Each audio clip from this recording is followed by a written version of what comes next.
You are listening to this in bed. Your pillow is cool beneath your cheek.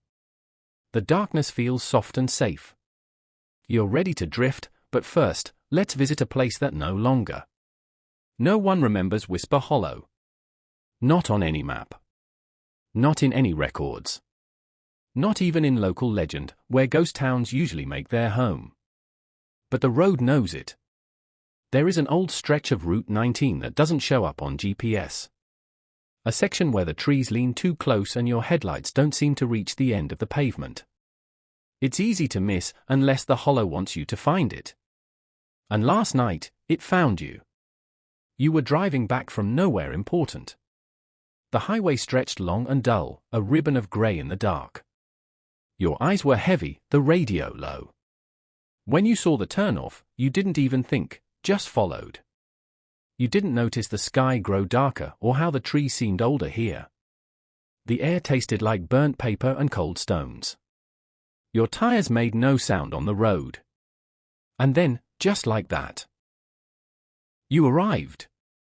A town, small and strange, bathed in silver fog and the soft orange glow of lamps that never turn off. The sign at the edge read, "Welcome to Whisper Hollow, population, uncounted." You parked the car, though you don't remember deciding to. And then, you stepped out into the stillness. Whisper Hollow is quiet, but not empty. The buildings are all intact. Houses sit with candles flickering in the windows. Shops are stocked. Every street is lined with tidy picket fences and paper lanterns swaying in windless air. But there are no people.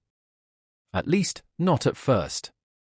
You walk slowly through the town, your shoes making no sound on the cobblestones. Everything feels like it's waiting, like a stage before the play begins. There's a schoolhouse with chalk still on the board. A diner with warm pie under glass. A barber shop with hair clippings on the floor. But no voices. No breathing. No heartbeat. Then, as you pass a tall, narrow house with peeling blue paint, you see someone. Just barely. A figure at the window. Pale. Watching. Still as stone. When you blink, they're gone. But you don't feel afraid. You feel drawn in. Like the town has cupped your soul in its hands and whispered, "Stay. Just a little longer." You don't resist. You never do, in Whisper Hollow. In the center of town stands a clock tower, its face smooth and blank. No hands. No numbers. Just a circle of frosted glass that glows faintly in the dark. You hear it tick anyway. A rhythm like a heartbeat. Slow. Heavy. You step inside. There's no one there, only the winding staircase and the sound of something breathing, low and deep, like the sigh of the earth. At the top of the tower, instead of gears or bells, you find a room full of mirrors. Some are cracked. Some are dusted over. Some are clear and still. But none of them show your reflection. Instead, they show moments, some familiar, others not. A glimpse of you as a child. A glimpse of you much older. A version of you asleep in a bed that is not yours. And one mirror, near the center, shows you standing in this very room, but behind you, something stirs. You turn. Nothing. Just a hush. The kind of hush a forest makes when it's listening. You leave the tower and walk toward the edge of town. There, you find the library. It has no name on the sign, only a symbol, an eye, closed. Inside, the books whisper. Not loudly, just enough to hear if you press your ear to the spine. They don't tell stories. They tell memories. Not just yours. Everyone's. One book tells of a girl who vanished into a painting. Another, of a man who dreamed he was drowning every night, until he didn't wake up one morning. Another whispers your name. You open it. Inside, there is a page with today's date, and no words beneath it. The next page is filled in already. But you don't read it. You're too tired now. Too heavy. You close the book and hear a soft voice from behind a shelf say, Some chapters write themselves. You don't look to see who said it. Somehow, you know they're smiling with teeth they never. Outside, the fog has grown thicker. The houses are dim now. The windows seem deeper than before, like tunnels carved through reality. You see faces inside, but never more than a glance. Eyes. Smiles. Shadows with hands.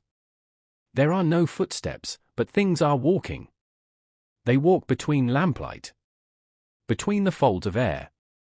Between the words you never said and the thoughts you've tried to forget. They do not speak. But they hum.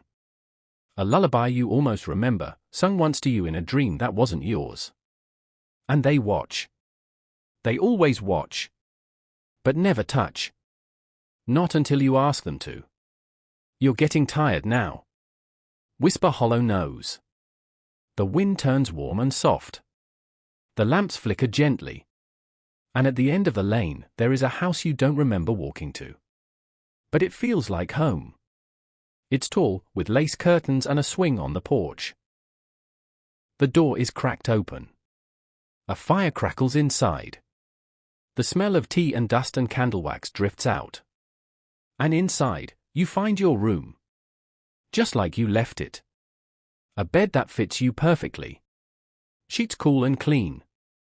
A journal on the nightstand with a page marked that reads, "Thank you for staying." You always do. You lie down. The pillow breathes softly beneath your head. You're not alone, but nothing here wants to harm you. It just wants to be remembered. The hollow sleeps when you do. And in the walls, it hums your heartbeat back to you. Slower now. Steady. Outside, the wind moves through invisible trees. Something sings in the distance. Something stirs in the soil. But inside, it is safe. The lights dim. The air wraps around you like soft wool. And the last thing you hear as your eyes drift closed. As your breath slows. As your limbs melt into stillness.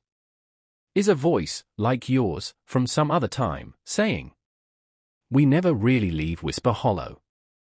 We just forget we came here." Sleep well.